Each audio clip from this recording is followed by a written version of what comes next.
আসসালামু আলাইকুম। আশা করছি সবাই ভালো আছেন। যারা কানাডা ট্যুরিস্ট ভিসার জন্য অ্যাপ্লাই করতে চাচ্ছেন, আজকের ভিডিওটি তাদের উদ্দেশ্যে। নর্মালি যারা কানাডার জন্য প্রিভিয়াসলি অ্যাপ্লাই করেছেন অথবা যারা প্রিপেয়ার্ড হচ্ছেন যে নতুন করে অ্যাপ্লিকেশন করতে চান, সো সেক্ষেত্রে কিছু ইনফরমেশন আপনাদের জানতে হবে। কারণ একটা হচ্ছে কোনো কারণে ভিসা রিফিউজ হওয়া, আর আরেকটা বিষয় হচ্ছে কোনো কারণে কোনো একটা কান্ট্রি থেকে আপনাকে পার্মানেন্টলি অথবা ফর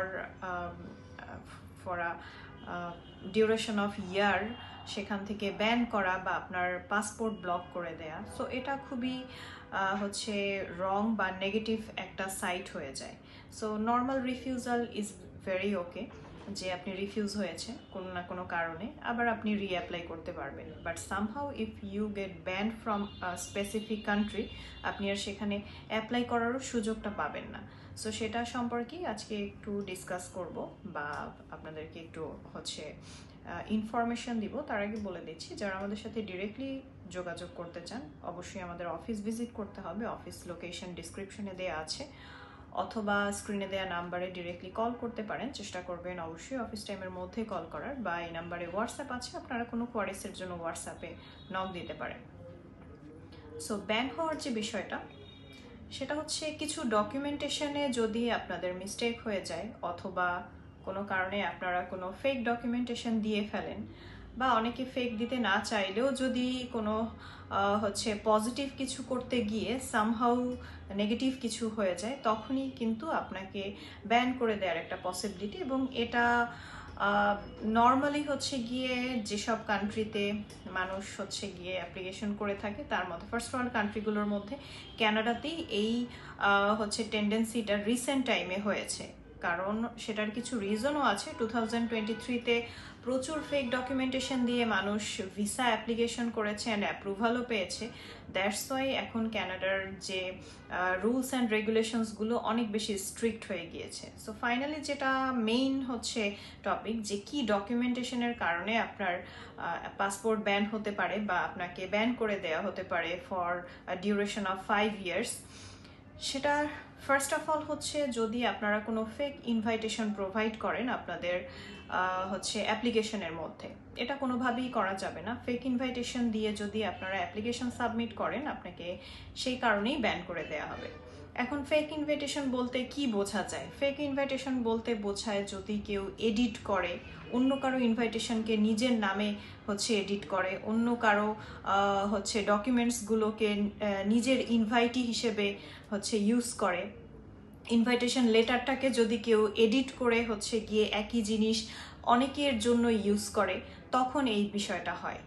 বা ইনভাইটেশনে নোটারি করার একটা বিষয় থাকে, যেটা অ্যাটেস্টেশন হয় বা অ্যাটেস্টেড করা হয়, সেই নোটারিটা যদি ফেক করা হয় তখনও এ ধরনের একটা পসিবিলিটি থাকে। সেকেন্ড যদি কেউ ফেক ব্যাংক প্রোভাইড করে, কারণ অনেকে আছে যারা হয়তো সাফিসিয়েন্ট ব্যালেন্স নেই ব্যাংকে। সো এখানে অনলাইনে অ্যাপ্লিকেশনগুলো সাবমিট হয়, যে কোনো ডকুমেন্টসই চাইলে আপনি আপলোড করতে পারেন। সো আপলোড করাতে কিন্তু কোনো ধরনের কোনো রেস্ট্রিকশন নেই, কিন্তু সেই ব্যাংকটা যদি ফেক হয়। এখন ফেক ব্যাংক কিভাবে হতে পারে?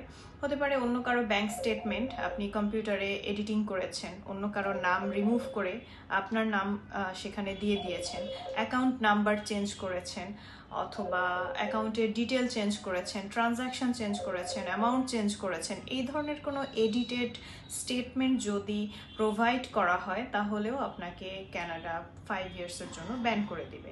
সো এই জিনিসটাও করা যাবে না।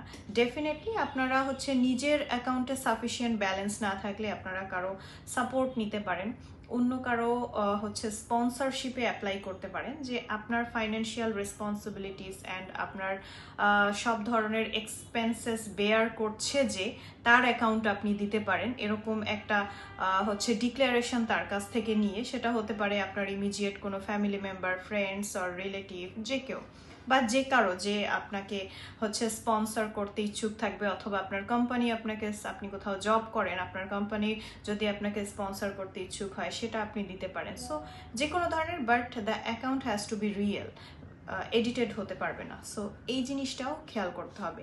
ট্যাক্স রিটার্ন সার্টিফিকেট এডিট করা যাবে না, ফেক দেয়া যাবে না, অবশ্যই সেটা সঠিক হতে হবে।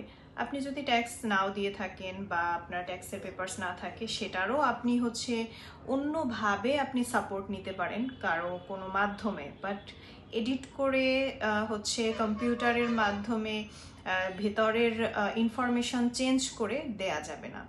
দেন হচ্ছে গিয়ে আপনার যেগুলো বললাম tax tin certificate, so tax যদি ওভাবে করা হয় টিন সার্টিফিকেটটাও ওয়ান ওয়েতে ফেক হয়ে যায়।